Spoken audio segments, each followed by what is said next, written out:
As you probably remember, in 2019, the U.S. got involved in the internal politics of Venezuela. A little background. In 2018, in an election that was clearly not legitimate, Nicolas Maduro was reelected President of Venezuela. Juan Guaido was the leader of the Conservative Party, the largest opposition party in Venezuela's legislature. At the beginning of 2019, he declared himself acting president on the grounds that Maduro had not been elected legitimately. Minutes later, the United States released a prepared statement which recognized his presidency. I mention the timing because it seems to suggest that Guaido coordinated this action with the United States. Maduro responded by labeling this an illegal coup, and he ordered Guaido arrested, although Guaido was able to keep out of the clutches of Maduro's forces. Venezuela's economy is extremely weak. This is partly, but not completely, Maduro's own fault. His government's corrupt and incompetent management of the nationalized Venezuelan oil industry wasted a tremendous amount of proceeds. Given that oil is Venezuela's main economic product, when the price of oil fell a few years ago, this further hurt Venezuela's fiscal situation, which was compounded by the fact that Maduro was unwilling or unable to reduce government spending to keep pace with the lower oil revenue. The 2 rounds of U.S. and other countries' sanctions also severely hurt Venezuela's economy. So overall, there's no doubt Maduro's rule has been bad for the Venezuelan economy. It's been damaging to the democracy, and in general has worsened the condition of Venezuela's citizens. Further, his election was illegitimate, and most Venezuelans did not and do not support his presidency. But is that why the U.S. has intervened? Radical theorists are skeptical. After all, other, more conservative Latin American governments have also threatened human rights and weakened democracy in recent years with no significant American objection.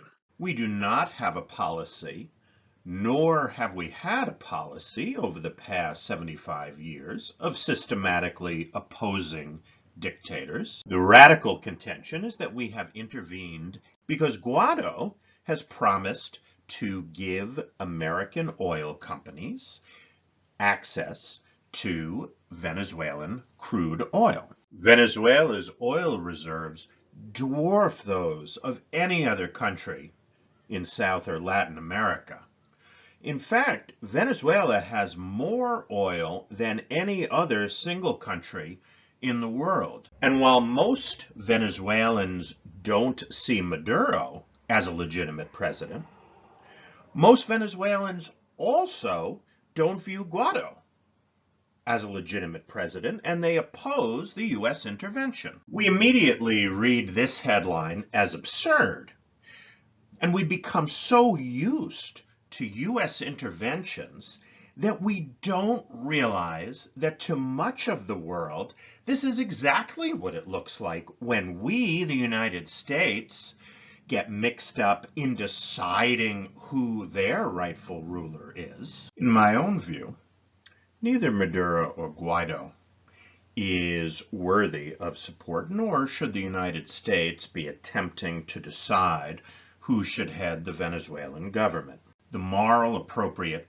approach would be an international coalition pressuring Venezuela for truly free and fair elections. Instead, Trump kept the threat of military intervention in support of Guaido, kept that threat on the table. Many Americans, both those who like Trump and dislike him, see him as having no continuity with previous American presidents and previous American policies. But I'd argue that our intervention in Venezuela is not at all explained by the popular caricature of Trump, and very much follows in the tradition of our previous pressure on Latin America. A one-man symbol of this continuity is Elliott Abrams, who Trump reappointed, brought back into government as so-called special representative to oversee humanitarian aid to Venezuela. Abrams has some experience with humanitarian aid.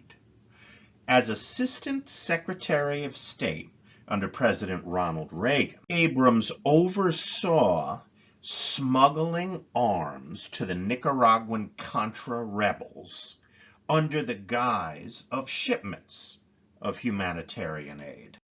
Also on Abrams' resume, a 1991 conviction of lying to Congress in reference to the Iran-Contra affair. And Abrams even has experience specific to U.S. Venezuela policy. As Special Assistant to President George W. Bush, Abrams successfully pushed the Bush administration to support a 2002 coup attempt against Maduro's predecessor as president, Hugo Chavez.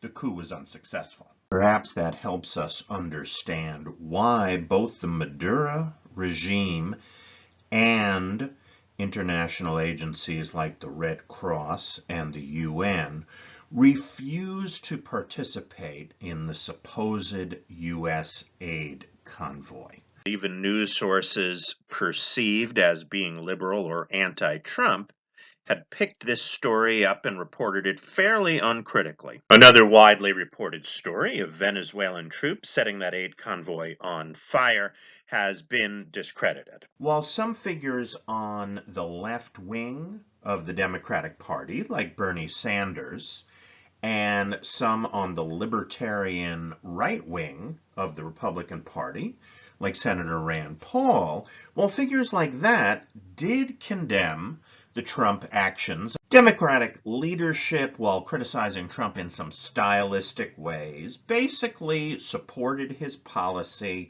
and gave him backing in his attempt for regime change in Venezuela. The same was true of European countries.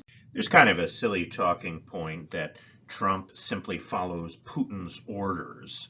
But this Venezuela action does not fit into that caricature. Maduro had close ties with Russia, and deposing Maduro certainly seemed to be against Russian policy and Russian interests.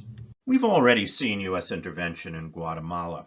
But Guatemala and Venezuela are just two in a long series of U.S. foreign policy interventions designed to force other weaker countries to adopt neoliberal policies, to allow the United States access to their markets, to allow capitalist countries, including the United States, access to their raw materials.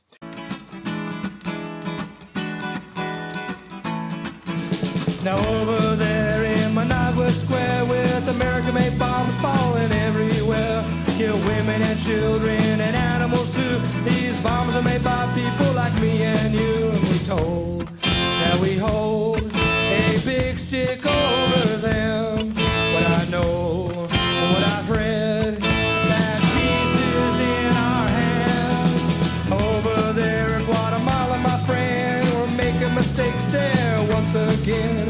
Uncle Sam supports a fascist regime that doesn't represent the people over there. And we learn and believe there is justice for us all. And we lie And that's to ourselves. America. That's not even taking into account interventions, for example, in the Middle East. What ultimately happened in Venezuela, which slipped off of our front pages as the situation dragged on and on.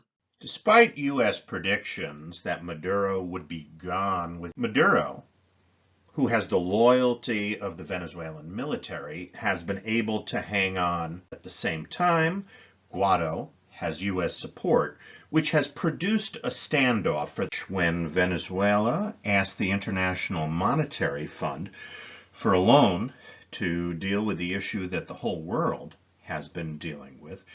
The IMF responded that while it recognized their need and their plight, they would not even consider the request because of confusion about who was the actual recognized president of the country. For the first time, the United States has offered to deal with the Maduro administration.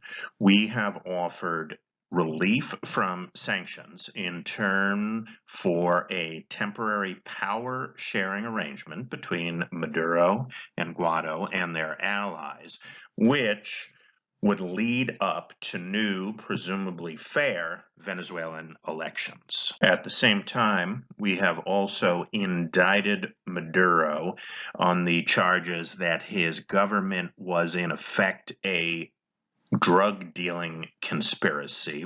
We have deployed Navy warships off the coast of Venezuela as part of some kind of anti-narcotic trafficking force. It's almost certainly true that Maduro has enriched himself at his countrymen's expense, but the Trump administration has offered no evidence for the view that the Maduro administration is involved in drug trafficking. What do we make of all this? I look forward to reading your thoughts in the discussion forum.